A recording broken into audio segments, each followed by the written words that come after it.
Good afternoon, Facebook Live. Good afternoon, YouTube Live, and welcome. This afternoon, we're going to have a conversation about the integrity of support. We all need support and love, especially in these times.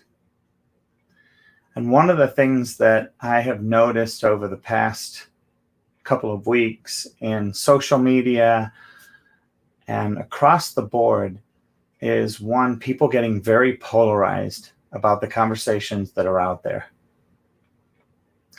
And from my last live video, there were a couple people that decided that they would look and judge me with very harshly, looking and going, Les, you're ignorant. You have no idea. You're such a racist. Well, first off, for those people that are judging me and calling me a racist, I admit I'm a racist. I have been. I come from England where, the white is also privileged white, so to speak. Now, my parents did the best that they could to raise me and not have me lord that over anybody. And in England, there's a lot of Pakistani people, and they are discriminated against highly. A lot of Indians, because they were brought back to work the jobs in England. So I grew up, and there was a lot of racism against the Pakistani culture. For me, my parents said, look, they're the same, just because they have a different color. And so I've learned to befriend them. And as I said before, in coming to the United States after being in France, one of my very good friends, John Bell, was one of the, at least in 7th grade, was one of the only African-American. There was a John Bell, and then there was a girl, I didn't know her very well. But John Bell became one of my friends. And the 5 people that I associated with in junior high that became friends was Guido Rieti from Italy, Serge Nepomniachtchi from France, Prasanna Gunaratne from Sri Lanka, and John Bell. And we were kind of like the 5 oddballs. Now, were we discriminated against? Yes. Is it anything like being black? For my friend John Bell, he was black, and I got to see and hear about that all the time. And I defended him. Same with Prasanna Gunaratne, who was dark-skinned, not African-American, but from the Indian culture. And, we stuck together. We hung together, and we supported each other and loved each other. And that, I think, in this time is what we need. This fighting and saying, oh, well, you're more racist than you, and you're different, and you don't understand.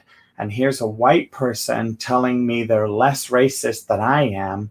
And I look and I go, you have no idea. You are, by definition, because you're white in this culture, racist. And you have to live with that. Now, you may work with African Americans, you may work with black people, whatever communication and however you language them, that doesn't make you any less racist, given some of the conversations that are out there. And if you look and see, it's how you treat each other. How do you treat people? I mean, I've watched people that are, white treat white people like trash, and treat black people like trash, and treat Native Americans like trash. So we all need to look inside and figure out for ourselves, how do we become one with other people and support and love them? And you know what? If you have questions about somebody and you're on social media and you post something and you see something, don't air your dirty laundry in their live feed or in their stream or for the whole world to see. Private message them. Figure it out. Don't start a war on social media. How many of you remember that texting has no context to it? It's the same with social media and posting stuff. So you may think you know what somebody's saying when they speak something, but perhaps before you bash them, before you slander them, before you cram your judgment down their proverbial throat because of what you say in the comments. And by the way, just so you know, YouTube and Facebook are really good at pulling out slanderous comments. They have people that before this video goes live and gets stuck in, they may pull it down. That's why videos get pulled down, because comments or things get slandered and it becomes not nice. And what's the definition of nice? I don't know. Ask YouTube. But it surprised me when I saw, because I received the email that somebody wrote something, very discriminatory to me, slamming me, calling me names, calling me ignorant, which I profess I am. So I didn't care about that one, but to call me a name, it's like, really grow up. Getting communication. If you have something so nasty to say to somebody, then pick up the phone. I dare you. Pick up the phone and reach out and have a one-on-one conversation rather than plastering it all over social media so that the chicken people out there can jump on the bandwagon and go, yay, I agree with that negative comment. Or, it becomes a war between your friends. You know what? I have people that I'm friendly with that wouldn't agree with other people if they were in the same room. You know what?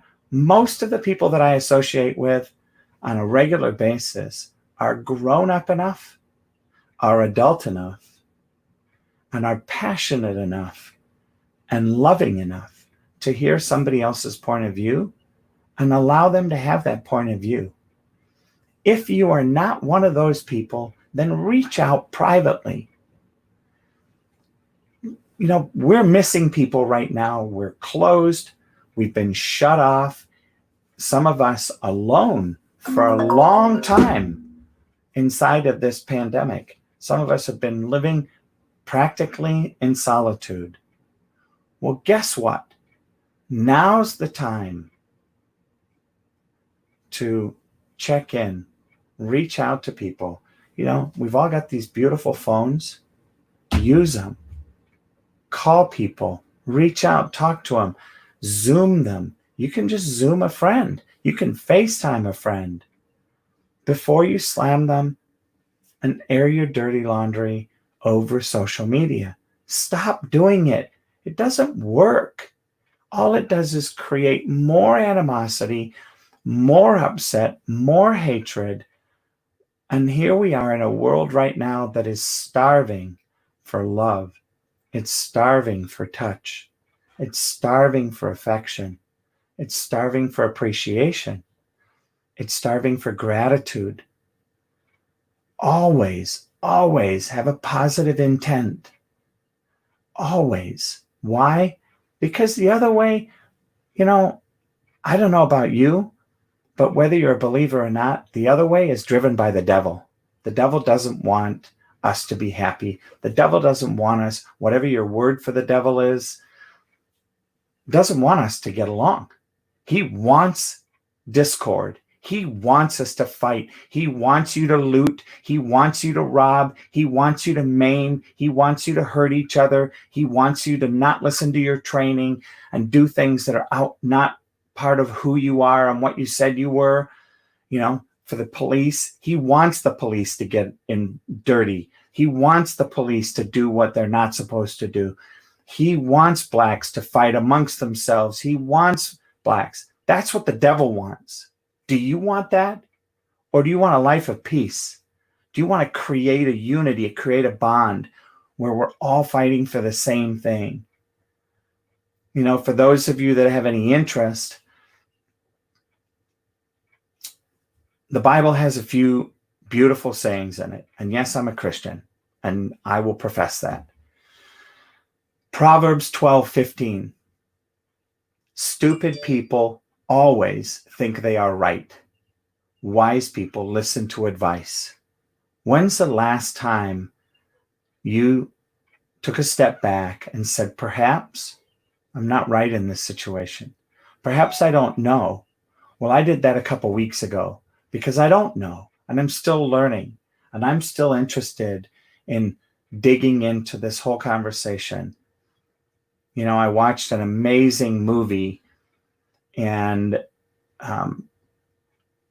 you know, I watched it twice, and I have a terrible memory. So of course I keep it close at hand to know exactly what the movie was so that I can speak it out and tell people about it.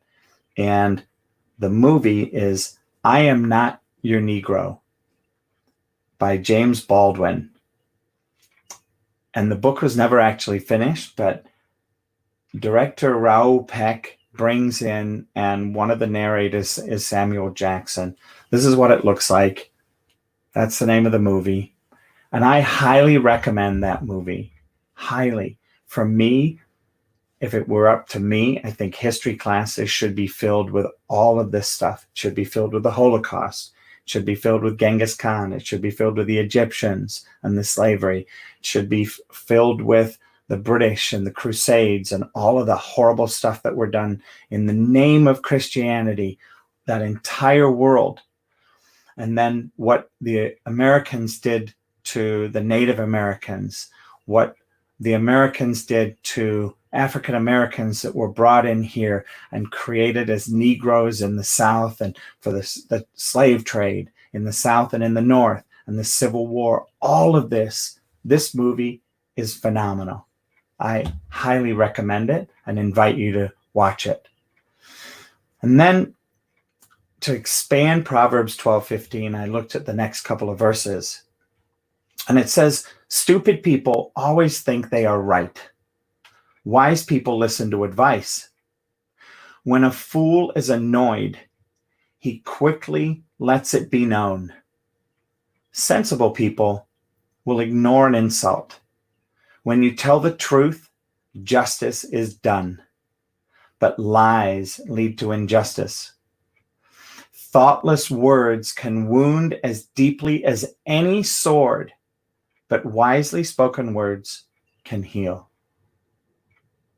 So my request to you as you listen to this, how can you show your gratitude? How can you be graceful? Who can you share your love with? Who haven't you said that you love in a long time that you've taken for granted? Hope you enjoyed this. Please share this if you think that it might make a difference for somebody. Thank you.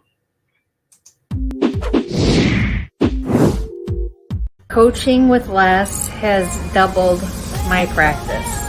If you have any struggles in your business or your personal life, Les is your guide. He's logical.